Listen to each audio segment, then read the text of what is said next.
En esta oportunidad damos gracias al Señor que nos da el privilegio de poder llegar a su hogar y poder compartir la palabra del Señor. Creo de que en esta oportunidad el Señor quiere darnos a nosotros a conocer uno de los o de las recomendaciones bíblicas que podemos encontrar. Y este es un tema con relación a las finanzas. Si nosotros queremos ser bendecidos, si nosotros queremos tener la bendición que encontramos en el libro de Malaquías, quiero que me acompañen al libro de Malaquías, porque hay una bendición para nuestras vidas si nosotros obedecemos y si vivimos de acuerdo a lo que dice el libro de Malaquías. Y Malaquías en el capítulo 4, hermanos, y en el es Malaquías capítulo 3 y versículo 10. Y aquí hay un consejo y hay una recomendación que el Señor nos está dando para aquellos que quieren ser bendecidos por el Señor, no solamente en la vida de sus finanzas, sino que en todo lo que nosotros tengamos, nuestra familia, nuestro trabajo, nuestros bienes.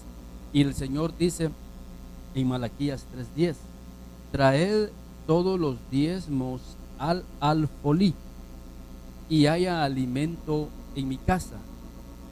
El Señor da una recomendación de traer nuestros diezmos y nuestras ofrendas al alfolí para que haya alimento en mi casa. Esta es una recomendación que también nosotros lo vamos a ver en el Nuevo Testamento. Un problema que hay con relación a las finanzas, con diezmos y ofrendas, es que se dice que no es un mandamiento neotestamentario, sino que es de la ley. Pero recordemos que Abraham dio los diezmos y Abraham no vivía bajo la ley, sino que Abraham es de la época de fe. Recordemos que la ley vino muchos años después que Abraham, y Abraham ya daba sus diezmos. Entonces el diezmo no es de la ley, sino que el diezmo realmente es de la fe, de aquellos que creen. ¿Cómo sabía Abraham que tenía que dar diezmos? Si Abraham los dio a Melquisedec, a aquel que le dio pan y vino. Y creo de que eso es bien importante. Si nosotros queremos tener la bendición, queremos pan, queremos vino, hablando de la vida espiritual, tenemos que obedecer precisamente esta recomendación profética, y lo vamos a ver que también es una recomendación apostólica. Y dice la Biblia: probadme ahora en esto, dice Jehová de los ejércitos, si no os abriré las ventanas de los cielos y derramaré sobre vosotros bendición hasta que sobreabunde. Este es un, hermanos, para que tu vida financiera pueda ser bendita. Esta oportunidad queremos que tú, a la luz de la palabra, puedas comprender la importancia que tiene para tu vida y tus finanzas el hecho de que tú diezmes y que tú puedas ofrendar en la iglesia en donde tú estás siendo pastoreado, en donde tú estás siendo alimentado y en donde tú y tu familia están teniendo una cobertura ministerial. Y el Señor dice de que esto es una bendición para tu vida, porque eso abrirá las ventanas de los cielos. Y esto es un eco a lo que Pablo dice ahí en el libro de Efesios. Y quiero que vayamos ahí al libro de Efesios, porque es un eco a lo que el profeta dice: y os abriré las ventanas de los cielos, cuando nosotros obedecemos este pasaje. Y dice Pablo ahí en el libro de Filipenses, en el capítulo 4 y en el versículo 17, y es en el contexto precisamente de las ofrendas y de los diezmos. En Filipenses capítulo 4 y en el versículo 14, Pablo le dice: bien, sin embargo, bien hicisteis en participar conmigo en mi tribulación, y sabéis también vosotros, oh filipenses, que al principio de la predicación del evangelio, cuando partí de Macedonia, ninguna iglesia participó conmigo en razón de dar y recibir, sino solo vosotros solos. Pues aún a Tesalónica me enviaste una y otra vez para mis necesidades. No es que busque dádivas, sino que busco fruto que abunde en vuestra cuenta. Pero todo lo he recibido y tengo abundancia. Estoy lleno, habiendo recibido de Epafrodito lo que me enviaste, olor fragante, sacrificio acepto, agradable a Dios. Mi Dios pues, este es el eco a lo que Malaquías dice, mi Dios pues suplirá todo lo que os falta conforme a sus riquezas en gloria en Cristo. No es que yo busque dádivas para mí, sino que yo busco fruto que abunde en vuestra cuenta. El Señor quiere bendecir, el Señor quiere derramar sobre tu vida y abrir las ventanas de los cielos para que haya abundante bendición para tu vida. Mi Dios pues, dice Pablo, suplirá conforme a todas sus riquezas en gloria todas tus necesidades. Por eso es que es un engaño del enemigo pensar que los diezmos, que las ofrendas no son parte del evangelio y no son parte del diario.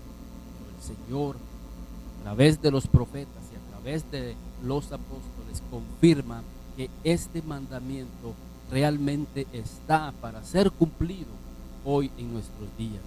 Si tú estás en una iglesia, si tú estás bajo una cobertura, tú tienes que diezmar, tienes que sacar ese 10% de lo que tú ganas y poderlo diezmar al pastor con el que tú estás siendo bendecido y en el cual tú estás siendo alimentado espiritualmente. El Señor dice, y yo os abriré las ventanas de los cielos. Y es la palabra de Dios, y es la Biblia la cual nosotros creemos, la cual nosotros escudriñamos y la creemos y la cumplimos con todo nuestro corazón, porque la Biblia es la palabra de Dios. Por eso es de que si tú estás bajo una cobertura en una iglesia, tu deber de amor es diezmar y ofrendar. ¿Por qué? Porque eso es una bendición que va a regresar para tu propia vida. Dice el Señor, yo abriré las ventanas de los cielos y traeré bendición hasta que sobreabunde. Y hay otra bendición más ahí en el libro de Malaquías, en el contexto de traer todos nuestros diezmos al alfolí. Porque dice ahí, sigue leyendo en el versículo 11, Malaquías 3:11, reprenderé también por vosotros al devorador, y no os destruirá el fruto de la tierra, ni vuestra vida en el campo será estéril, dice Jehová de los ejércitos, y todas las naciones os dirán, bienaventurados, porque seréis tierra deseable, dice Jehová de los ejércitos. Entonces, esta es una bendición que nosotros encontramos por medio del profeta Malaquías. El Señor reprenderá por vosotros al devorador. Hay personas que definitivamente le permiten que el devorador entre a sus vidas, entre a sus finanzas, entre a sus bienes, a sus empresas, a su familia por enfermedad, etcétera, porque han quitado esa cobertura espiritual. El Señor dice, yo reprenderé por vosotros al devorador. Y es aquellas personas que trabajan, que se esfuerzan, que hacen definitivamente trabajo, pero no se les ve el fruto, no se les ve realmente el fruto de su trabajo, de su esfuerzo. Pero el Señor quiere que nosotros cumplamos una ley espiritual. Y esa ley espiritual, obviamente para que nosotros podamos diezmar, para que nosotros podamos ofrendar, tenemos que tener un pastor y tenemos que tener una iglesia a dónde diezmar y en dónde ofrendar. Muchas personas dicen, pero fíjese que yo voy a esta iglesia, pero me gusta dar mi diezmo en otra iglesia. No se puede, porque uno debe de diezmar en donde uno le están dando alimento espiritual. Alguien no puede decir, voy a comer en este restaurante, pero voy a ir a pagar al otro. No, uno realmente ofrenda y diezma en la iglesia donde está siendo alimentado, en donde Dios está obrando en tu vida y en la vida de tu familia. Y esto, hermanos, es un mandamiento que también lo encontramos. Muchas personas sacan de contexto muchos pasajes bíblicos y es lo que queremos en esta oportunidad compartir ahí en el libro y quiero que vayamos ahí a Primera de Corintios, porque es ahí en donde precisamente el apóstol Pablo está hablando acerca de esta cuestión, de este tema, porque muchos sacan de contexto lo que Pablo dice ahí en Primera de Corintios capítulo 9 y en el versículo 12, y dice Pablo en el versículo 12: si otros participan de este derecho, y él está hablando de los diezmos y está hablando de las ofrendas, y Pablo dice: si otros participan de este derecho sobre vosotros, ¿cuánto nosotros? Pero sino que lo soportamos todo por no poner ningún obstáculo al evangelio. Ya vio, dice, Pablo no usó este derecho, pero recordemos que Pablo le está hablando en primer lugar a una iglesia gentil, está hablando a la ciudad de Corinto, y cuando Pablo le está hablando a la iglesia de Corinto, gentiles recién convertidos al cristianismo, ellos no entendían nada con relación a lo que Moisés había establecido en la ley, en donde todos pueblo tenía que dar una décima parte de lo que ellos ganaban a los levitas, a los sacerdotes. Entonces estos sabían que ellos no conocían nada del del Antiguo Testamento. Por eso es que Pablo dice que no les quiere poner ningún tropiezo. ¿Por qué? Porque había un problema. De hecho, esta carta así empieza Pablo: no soy apóstol, no soy libre, no he visto a Jesús el Señor nuestro, no sois vosotros mi obra en el Señor. Si para otros no soy apóstol, para vosotros ciertamente lo soy, porque el sello de mi apostolado soy vosotros.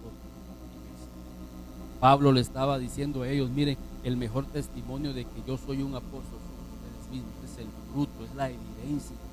Ustedes en la ciudad de Corinto, yo llegué a planté una iglesia, y ahora el fruto de esa predicación, de ese evangelio, ahora vemos que tenemos un grupo en la ciudad de Corinto, y ustedes son mi mejor prueba de que yo soy apóstol. También Pablo tenía gente en Éfeso, tenía gente en Filipo, tenía gente en Macedonia, tenía gente en todo Asia. ¿Por qué? Porque Pablo levantaba iglesias. Pablo iba de una ciudad a otra, iba de una aldea a otra aldea a levantar, a plantar una iglesia, y dejaba ahí pastores, dejaba ahí maestros, y él se iba a abrir otra iglesia hasta que llegó a Corinto, y en Corinto él encuentra realmente un grupo que tenía hambre, que tenía sed de Dios, pero que necesitaba Pablo adoctrinarlo, que necesitaba Pablo que ellos conocieran cuáles eran los mandamientos de Dios desde Moisés, porque era una iglesia. No es lo mismo ir a una comunidad judía en donde ellos entendían realmente el aspecto importante que tienen los 10, que tienen las ofrendas. Por eso Pablo en Corinto, en Primera de Corinto, recordemos que hay Primera y Segunda de Corinto. En Primera de Corinto Pablo está poniendo las bases.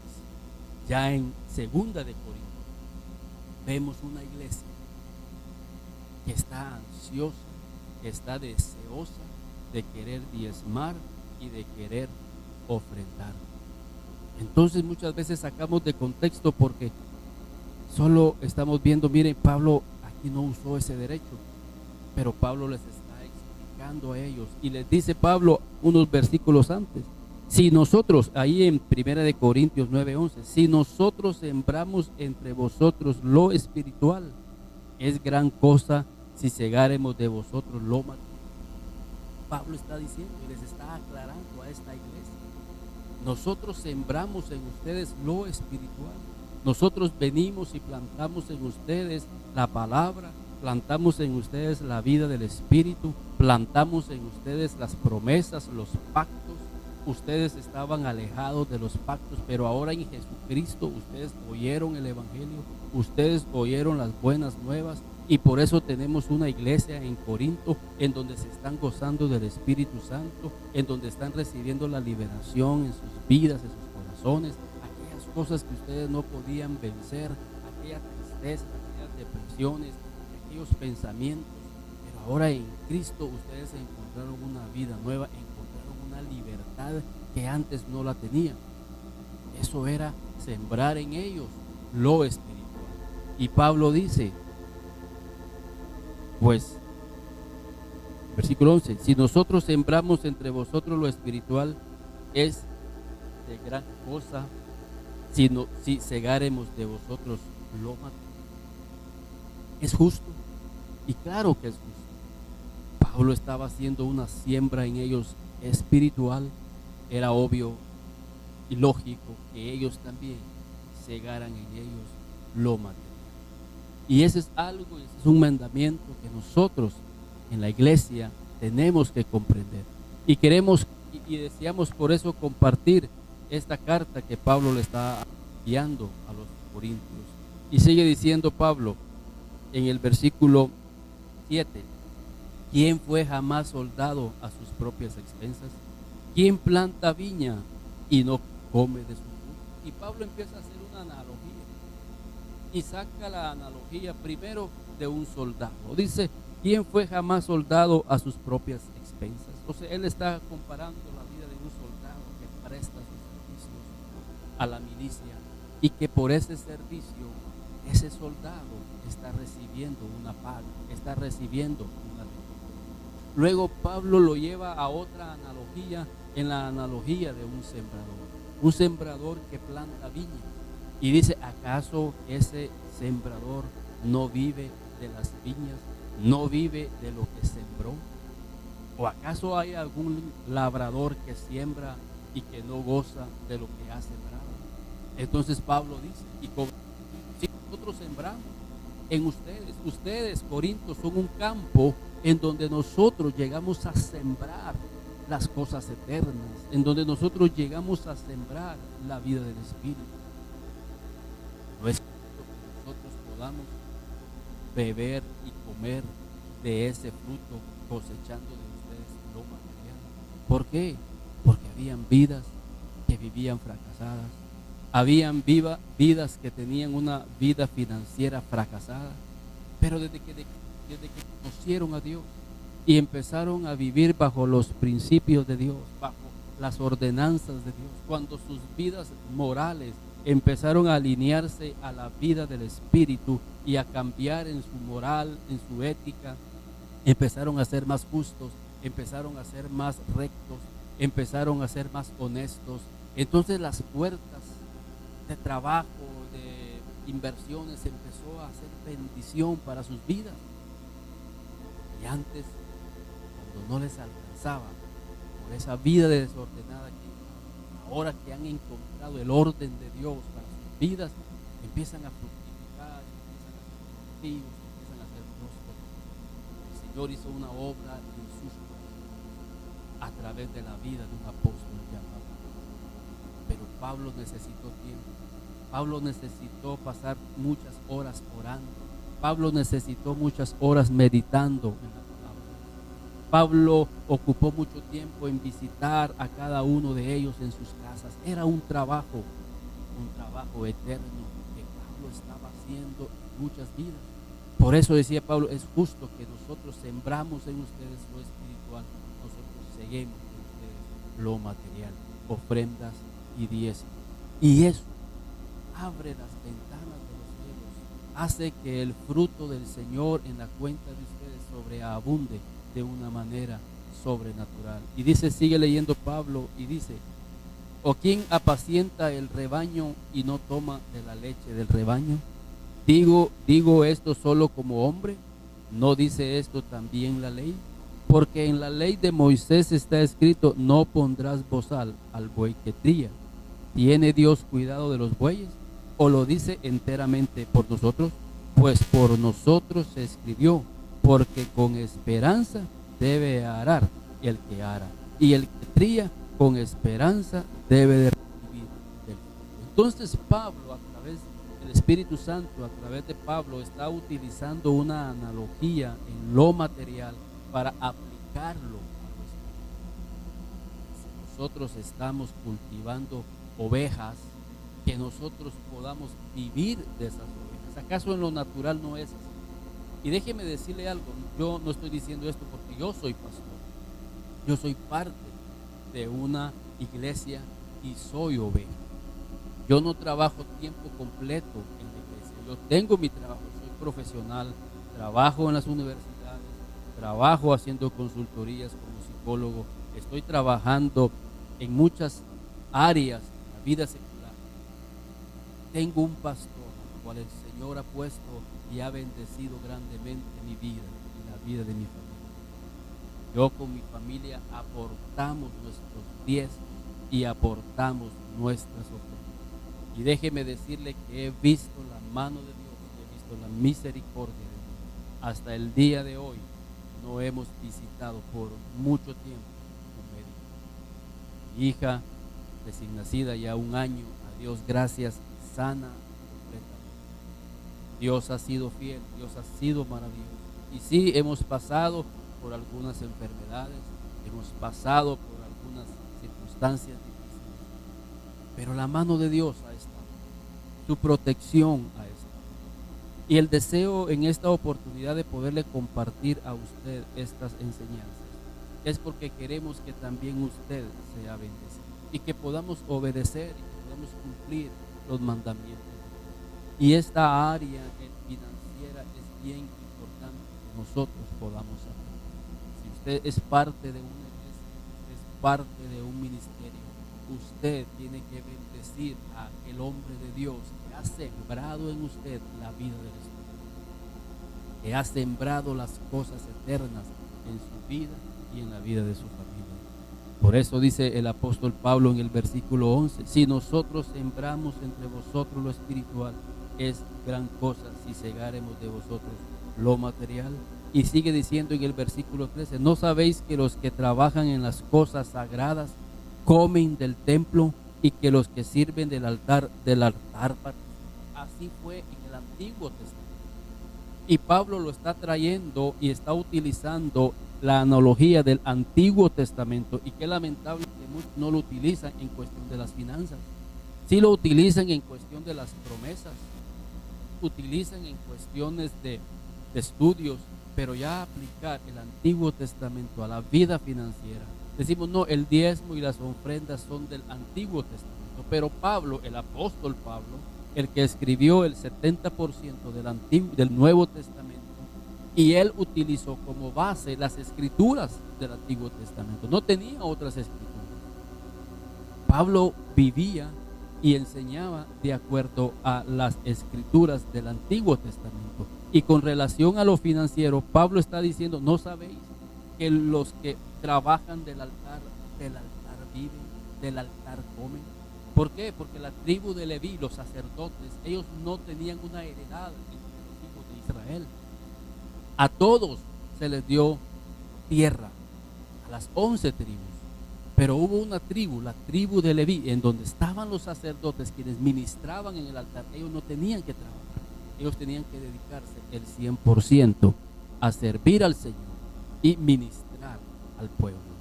Y Pablo compara el trabajo ministerial, el trabajo espiritual que hacían los levitas con el trabajo que hoy en el Nuevo Testamento hacían ellos como apóstoles y como pastores.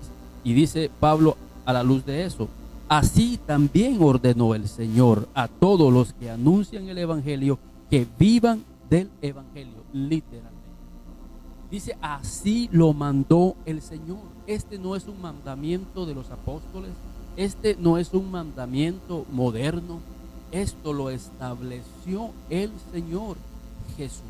Y dice, pero en el Nuevo Testamento no hay nada de diezmos y de ofrendas. El Señor, dice Pablo, que lo ordenó, que los que trabajan del Evangelio vivan del Evangelio. ¿Por qué? Porque ellos dedican tiempo completo, al igual que la tribu de Leví. Por eso Pablo dice, ustedes me enviaste una y otra vez para mis necesidades. Pablo, cuando habla de que no utilizó ese derecho, no lo utilizó aquí en Corinto, no en todas las iglesias.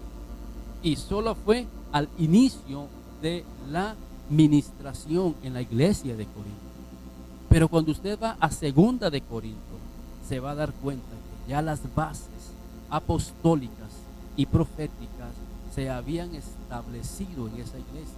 Y ahora en segunda de Corinto vemos una iglesia dadivosa, una iglesia que había captado esta enseñanza de Pablo y ahora están dando diezmos y están dando sus ofrendas. ¿Por qué? Porque el que trabaja en el evangelio, los que trabajan para el altar, tienen que vivir de las cosas del altar y del evangelio. Literalmente, hermanos, dice ahí en el versículo 14, así también ordenó el Señor a los que anuncian el evangelio que vivan del evangelio. Y sigue diciendo Pablo, pero yo de nada de esto me he aprovechado, ni tampoco he escrito esto para que se haga así conmigo, porque prefiero morir antes que nadie desvanezca esta mi gloria. Entonces muchos dicen, ve, ya vio, Pablo no utilizó ese derecho aquí en Corinto, repito, pero sí en Éfeso, sí en Filipos, sí en Macedonia y sí ya en segunda de Corinto. Pablo dice, yo no le quiero poner estorbo al evangelio, entonces prefiero en Corinto trabajar. Y por eso Pablo llegó a Corinto a trabajar. Y eso lo dice ahí, hermanos. Quiero que vayamos ahí al libro de Hechos. En el libro de Hechos, porque vemos que cuando Pablo llegó a Corinto, Pablo realmente empezó a trabajar, pero era porque no conocía a nadie ahí en Corinto. Y está en Hechos, capítulo 18 en adelante, cuando Pablo llega precisamente a esa. Recordemos que Pablo llegó a esa iglesia como misionero y no había ni un alma ahí. Entonces Pablo, dice la Biblia, después de estas cosas Pablo salió de Atenas y fue a Corinto y halló a un judío llamado Aquila, natural del Ponto, recién venido de Italia, con Priscila su mujer, por cuanto Claudio había mandado que todos los judíos saliesen de Roma, y fue ahí. Como eran del mismo oficio material, Pablo no solamente era ministro, Pablo no solamente era apóstol, Pablo tenía un oficio. Y Pablo al principio de su ministerio en Corinto, él se autofinanció. Obviamente tenía que comer, obviamente tenía que tener un lugar donde dormir. Entonces él tenía un oficio, y el oficio era hacer tiendas. ¿Por qué? Porque Corinto era un puerto en donde llegaban muchas personas a pasear, en donde había muchas personas que llegaban de otros países, de otros continentes. Entonces, cuando hacía tiendas eran como pequeñas chozas, como hotel, y las personas se quedaban a dormir allí. Ese era el oficio en el día. Pero en la noche Pablo iba a ministrar. Pablo dedicaba su vida a la obra misionera, a la obra ministerial, a la apóstol. Entonces Pablo levanta una iglesia en Corinto y sigue diciendo ahí la Biblia. Y como eran del mismo oficio, se quedó con ellos y trabajaban juntos, pues el oficio de ellos era hacer tiendas. Y discutían en las sinagogas todos los días de reposo, los días sábados, y persuadían a judíos y a griegos. Y cuando Silas y Timoteo vinieron de Macedonia, Pablo estaba entregado por entero a la predicación de la palabra, testificando a los judíos que Jesús era el Cristo. Entonces Pablo estaba entregado a los judíos. Entonces, ¿cómo hacía Pablo? Muy cansado, haciendo tiendas, haciendo casas de campaña, trabajando muy duro, pero en la noche él estaba entregado a la predicación de la palabra. Y quizás solo salía él de trabajar y él se iba a las plazas, se iba a las sinagogas, él enseñaba a los judíos, él enseñaba a los gentiles, él enseñaba a los griegos, él enseñaba a todos los que estaban ahí. Y poco a poco Pablo empezó a levantar la iglesia. Pablo empezó, como les dijo, ustedes son la señal de mi apóstol. Imagínense cómo inició Pablo en Corinto, una iglesia gloriosa, una iglesia maravillosa, a tal punto que tenemos primera y segunda. Este apóstol, este pastor, este siervo, este misionero, empezó su obra misionera trabajando con sus propias manos.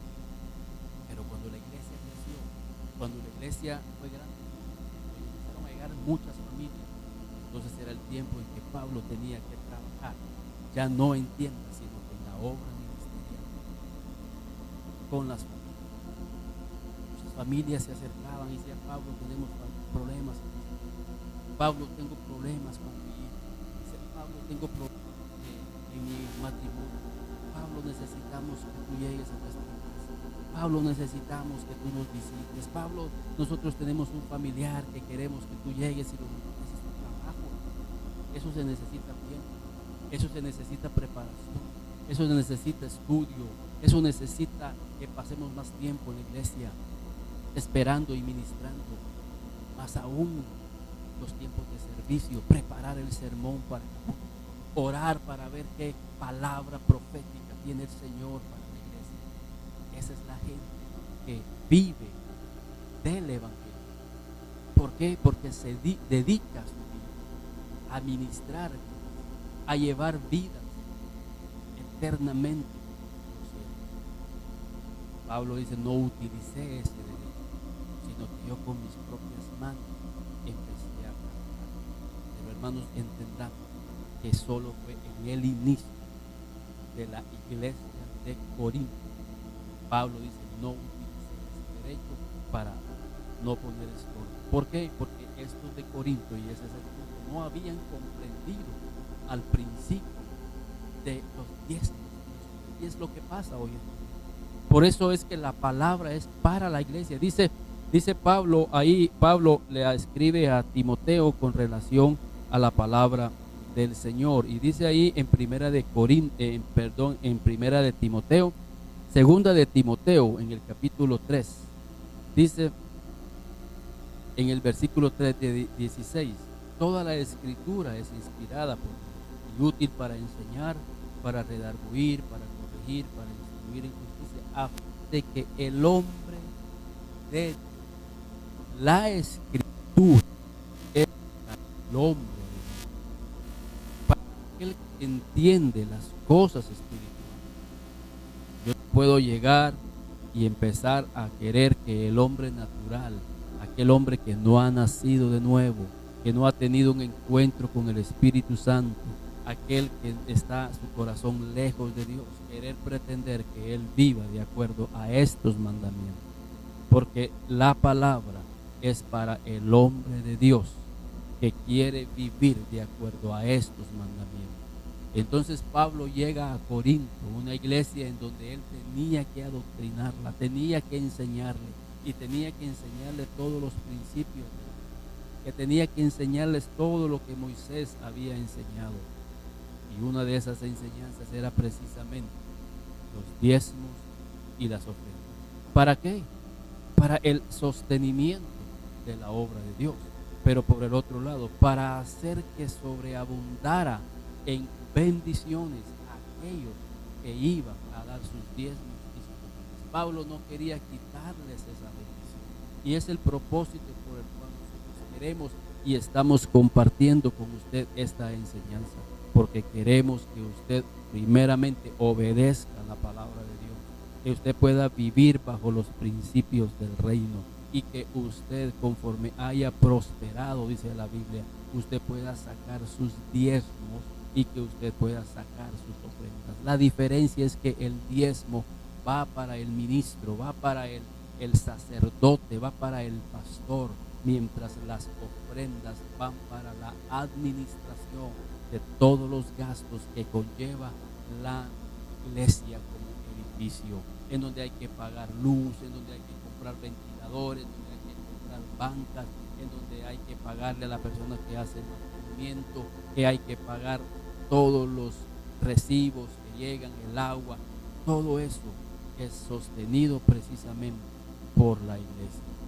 En esta oportunidad no queremos que suceda lo que sucedió con Ananías y Zafira, y quiero que vayamos ahí al libro de Hechos, porque esto nos enseña que los diezmos y las ofrendas realmente es un mensaje neotestamentario. Dice Ananías ahí en Hechos capítulo 5 y en el versículo 3, y quiero que vayamos desde el versículo 1. Pero cierto hombre llamado Ananías, con Zafira su mujer, vendió una heredad. Ellos vendieron una heredad, y ellos tenían que poner el precio de esa humildad a los pies de los apóstoles. Ellos tenían que ser fieles con sus finanzas. Y dice la Biblia en el versículo 2, y sustrajo del precio sabiéndolo también su mujer, y trayendo solo una parte, la puso a los pies de los apóstoles. Y dijo Pedro a Ananías, ¿por qué llenó Satanás tu corazón para que mintieses al Espíritu Santo y sustrajeses del precio de la heredad? Reteniéndola no te quedaba a ti, y vendida no estaba en tu poder. ¿Por qué pusiste esto en tu corazón? No has mentido a los hombres. Vemos cuál fue el fin de Ananías. Ellos tuvieron la oportunidad de ser fieles en sus finanzas con relación a los diezmos, las ofrendas, de ser fiel y poner la parte que le correspondía a los apóstoles a sus pies. Y eso iba a hacer que las ventanas de los cielos hubiesen sobreabundado en la vida de ellos. Pero Pablo dice, ¿por qué permitiste que Satanás llenara tu corazón? Y esa es una de las razones principales del por qué estamos compartiendo con usted el tema de las finanzas, porque no queremos que el enemigo ponga y engañe su corazón con relación al tema de las finanzas. Tenemos que creerle al Señor. O sea, el enemigo te puede estar engañando con relación a este tema.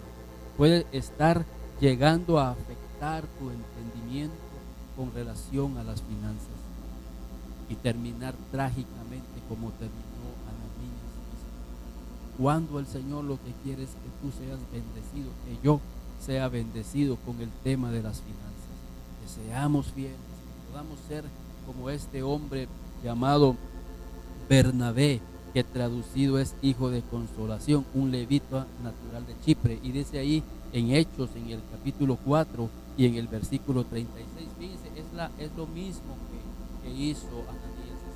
Los dos vendieron. Y la diferencia está, como dice, este hombre Bernabé tenía una heredad, la vendió y trajo el precio y lo puso a los pies de los apóstoles. Fíjense, versículos antes, un hombre llamado Bernabé había vendido también su heredad, y él vino y la puso a los pies de los apóstoles. Fue un hombre fiel con sus finanzas, con lo que le correspondía. De la Biblia que si somos fieles en lo ajeno, él nos va a ver confiar en lo que es. Esto ya no era de él. El mandamiento era ponerlo a los pies de los apóstoles. ¿Y cómo terminó Bernabé en la Biblia? A diferencia de Ananías y Zafira, que terminaron mal su vida, Bernabé terminó en el ministerio. Bernabé terminó su vida ministerial al lado del apóstol Pablo. Qué bendición, qué herencia más maravillosa, que este hombre terminó dentro del ministerio sirviendo al Señor. Fue un hombre usado, Bernabé, el hijo de consolación.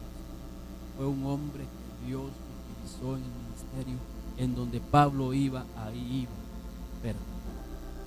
Bernabé fue el hombre que bendijo la vida de Pablo al introducirlo a lo apostolado. Bernabé era el hombre que constantemente jalaba a Pablo para un lado y para otro, y los dos hicieron un ministerio grande. Ananías y Zafira y Bernabé, ambos vendieron heredades. Uno la puso a los pies de los apóstoles y el otro los trajo. No fue fiel, y vemos el fin de cada uno. Por eso en esta oportunidad quise hablar de este tema tan importante, tan vital en nuestra vida y en el área financiera. Nosotros podamos obedecer la palabra de Dios, que seamos fieles con nuestros diezmos y ofrendas. Tú perteneces a una iglesia, tú tienes que dar tus diezmos y tienes que dar tus ofrendas para que el Señor pueda abrir las ventanas de los cielos sobre tu vida y que pueda reprender al devorador y que pueda tú alcanzar fruto que abunde sobre tu cuenta y que tú al final puedas decir: mi Dios pues suplirá conforme a sus riquezas. Si tú miras el contexto de este pasaje, como ya lo leímos ahí en el libro de Filipenses, mi Dios pues, ¿quiénes son los que dicen mi Dios pues suplirá? Pablo se lo estaba diciendo a una iglesia que constantemente le enviaba para sus necesidades. Era una iglesia que cosechó porque había sembrado en el ministerio de aquel hombre que había llegado a ministrar sus vidas, que había llegado a ministrar sus almas, aquel hombre que había encontrado a mucha gente deprimida, que había encontrado mucha gente atada a ciertas ataduras del pasado, pero que cuando llegó a través del Espíritu Santo y a través de la palabra trajo libertad a esas ciudades, a esas familias, y la gente estaba tan agradecida por la obra espiritual que Pablo había hecho en sus vidas, que ahora ellos con un corazón dadivoso le estaban devolviendo aquello que iba a hacer para que el mismo evangelio siguiera creciendo y siguiera. El Señor quiere que nosotros seamos fieles en nuestras finanzas, en nuestros diezmos y ofrendas. La obra de Dios se sostiene, hermanos, a través de ofrendas y a través de diezmos. Yo te hago un reto en esta oportunidad, que tú puedas ver en el Éxodo las 4 propuestas que Faraón le hizo al pueblo de Israel para que ellos no se quedaran en la tierra. Y lo primero les dijo: miren, no salgan de la tierra. Ustedes pueden adorar aquí, pero no se vayan. O sea, les estaba diciendo: miren, quiero que ustedes sigan siendo cautivos, que sigan siendo esclavos. Y es lo que pasa muchas veces, que sí estamos adorando, estamos ministrando al Señor, pero nuestra vida sigue estando todavía en el mundo. Como la mujer samaritana, diciéndole: mira, en este monte adoraron nuestros padres. Y el Señor le dice: ve y llama a tu marido. Y ella dice: no tengo marido. Bien has dicho, porque el que ahora tienes no es tu marido. O sea, ella hablándole de adoración, hablándole del monte que aquí adoraron nuestros padres, pero ella en sí misma no era un ador. Ella estaba atada a un espíritu de adulterio y de fornicación. Y es lo que quiere el diablo, es lo que quiere Faraón, que adoremos pero sin salir del mundo. La segunda propuesta: váyanse pero no avancen. No se vayan muy lejos, cuando el llamado de Dios era ir a poseer una nueva tierra llamada Canaán, una tierra que se le había dado Dios a Abraham, que era nueva para ellos, para esa generación. Y es lo que pasa, que tenemos un pie en el mundo y un pie en la iglesia. No avanzamos, y el Señor quiere que avancemos. El Señor quiere que crezcamos, pero el mundo no nos deja, porque tenemos un pie en el mundo y tenemos otro pie en las cosas de Dios. Y la Biblia dice: no podemos servir a dos señores. La tercera propuesta que Faraón les dio: váyanse pero dejen a sus hijos. Váyanse ustedes. ¿Cómo van a llevar a sus hijos en ese desierto tan fuerte, el calor, el sol? Y Moisés dice: no, nuestros hijos se van con nosotros. Y esta es otra triste realidad. Padres que sí están caminando por el Señor, inclusive pastores, están caminando con el Señor, están avanzando, pero ¿dónde están sus hijos? Sus hijos siguen esclavos en el mundo. Y la Biblia dice que donde está tu corazón, donde está tu tesoro, ahí está tu corazón. Y si tus hijos son tu tesoro, que no lo dudo, tu corazón está dañado, porque todo padre de familia que mira para atrás, y quizás esa fue la razón del por qué la esposa de Lot se convirtió en estatua de sal. ¿Por qué la esposa de Lot miró para atrás a saber qué había dejado atrás, a saber si había dejado cosas de valor, y su corazón regresó su mirada atrás? Y esa es la triste realidad.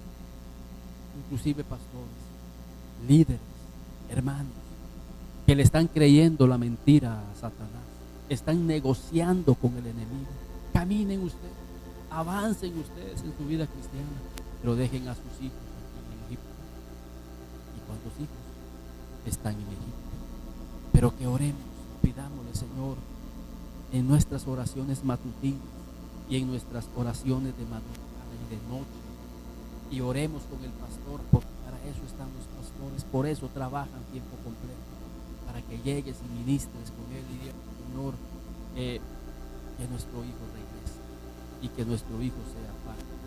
Pero la cuarta propuesta, Faraón dice, no, nosotros nos vamos a la tierra prometida, nosotros vamos a avanzar y nuestros hijos van con nosotros. Pero la cuarta propuesta, Faraón les dice, váyanse todos, pero quiero que me dejen sus ganados y me dejen su oro que obtuvieron aquí. Y Moisés le dice, no, nuestro oro y nuestro ganado se va con nosotros, porque este oro y este ganado nos va a servir para ofrecer el viaje en el desierto. Y efectivamente lo Moisés lo utilizó para levantar altares al Señor. Pero ¿qué es lo que pasa? Que muchos cristianos la vida financiera sí se la dejan en manos de Egipto y no son parte del viaje. Y tus finanzas son parte del viaje, porque con esas también agradas el corazón de Dios. Y es lo que dice Pablo allí, hablando de Epafrodito, acerca de la ofrenda que Pablo recibió de la iglesia de Filipenses. Fíjense lo que dice ahí en Filipenses capítulo 4 y en el versículo 18. Pero todo lo he recibido y tengo abundancia. Estoy lleno, habiendo recibido de Epafrodito lo que me enviasteis, olor fragante, sacrificio acepto, agradable. Tus ofrendas, tus finanzas van a subir como un olor agradable delante de Dios. Y cuando ese olor fragante, ese sacrificio acepto sube delante del Señor, en ese contexto dice, mi Dios pues suplirá lo que os falta conforme a sus riquezas en gloria. Si tú le subes al Señor un olor fragante, un sacrificio acepto, con tus finanzas, el Señor obviamente va a abrir las ventanas de los cielos de una manera increíble. Que Faraón engañando tu corazón, como engañó el corazón de Ananías y Zafira, en donde ellos no pusieron su vida financiera en las manos de Dios. Si ya le confiaste tu alma, ¿por qué no le confías lo financiero? Si ya le confiaste tu familia, ¿por qué no le confías lo financiero? Y verás cómo tu vida va a ser bendecida y tú vas a bendecir grandemente la obra de Dios, la cual avanzará porque tendremos los recursos para seguir adelante. Que Dios te bendiga y que te siga dando entendimiento acerca de estas verdades que encontramos en la palabra de Dios, y que seamos bendecidos hasta que sobreabundemos y que tengamos los suficientes recursos para ponerlos a los pies del Señor, que pongamos en los recursos financieros al Evangelio para que más vidas puedan venir al Evangelio, que la obra sea una obra grande y tengamos más familias siendo bendecidas de una manera especial. En esta oportunidad que el Señor te siga dando entendimiento, y queremos hacer una cordial invitación a las personas que quizás no están asistiendo a ninguna iglesia, que por favor nos llamen.